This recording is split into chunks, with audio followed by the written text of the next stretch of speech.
ఇప్పుడే జీ5 app download చేయండి. చూడండి మీ ఫేవరెట్ టీవీ షోస్ ఎప్పుడైనా ఎక్కడైనా. ఇప్పుడు ఎలా ఉంది మాధు? ఒంట్లో ఏ సమస్య లేదు కదా? చచ్చి బతికొచ్చావమ్మా. అసలు చావాలన్న ఆలోచన ఎందుకు వచ్చిందమ్మా? నేను ఊళ్ళో లేను కాబట్టి మధుకి అలాంటి ఆలోచనలు వచ్చాయి. ఎవరో కావాలనే తనని సూసైడ్కి ప్రిపేర్ చేశారు. ఇకపై ఇలా జరిగితే నేను సహించను.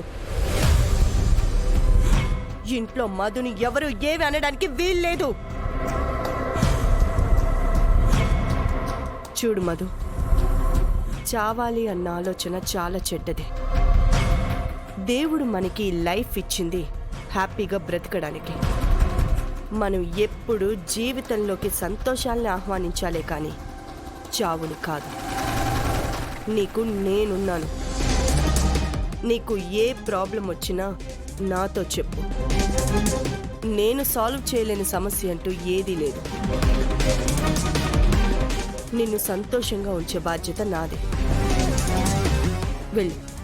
వెళ్ళి రెస్ట్ తీసుకో.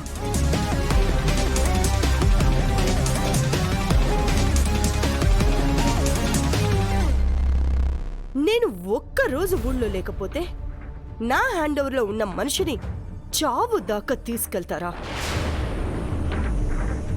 మీ అందరికీ ఇదే నా వార్నింగ్. మధుమితను ఈ ఇంట్లో ఎవరు బాధ పెట్టినా నేను ఊరుకోను.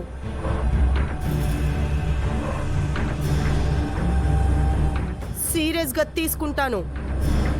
మధుమిత నా మనిషి, ఈ మహాలక్ష్మి మనిషి. వెనకటికి ఒక పాము ఒక మనిషిని కాటేసి పాము పాము అని తానే గట్టిగా అరిచిందంట. అలా ఉన్నాయి మీ మాటలు. అంటే ఏంటి నీ ఉద్దేశం? మా అక్క ఆత్మహత్య ప్రయత్నం చేయడానికి కారణం మీరు.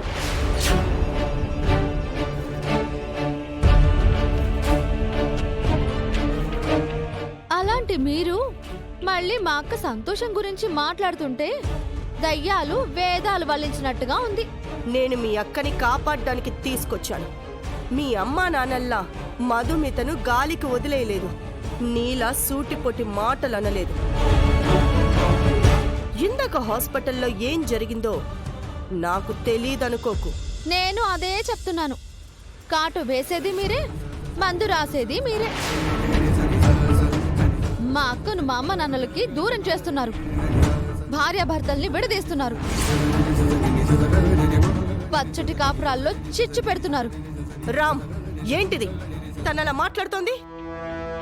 ఎక్కడ ముంబైలో ఉన్న నాకు ఇక్కడ జరిగిన దానికి ఏంటి సంబంధం? మధుకిలా అయిందని తెలియగానే అక్కడ ప్రోగ్రామ్స్ అన్ని క్యాన్సిల్ చేసుకుని హడావిడిగా వచ్చాం. ఎంత ఖర్చైనా మధుకి ట్రీట్మెంట్ చేయించమన్నాం. మధుకు అండగా ఉంటామని చెప్తున్నాం. ఇంత చేస్తే మేం చెడ్డవాళ్ళమా? ఇదంతా మీరెందుకు చేస్తున్నారు? తెలుసుకోలేనంత అమాయకురాల్ని కాదు మావయ్య. అత్తయ్య ప్రతి ఆలోచన వెనుక అర్థం అంతరార్థం నాకు బాగా తెలుసు. ఆపు సీత.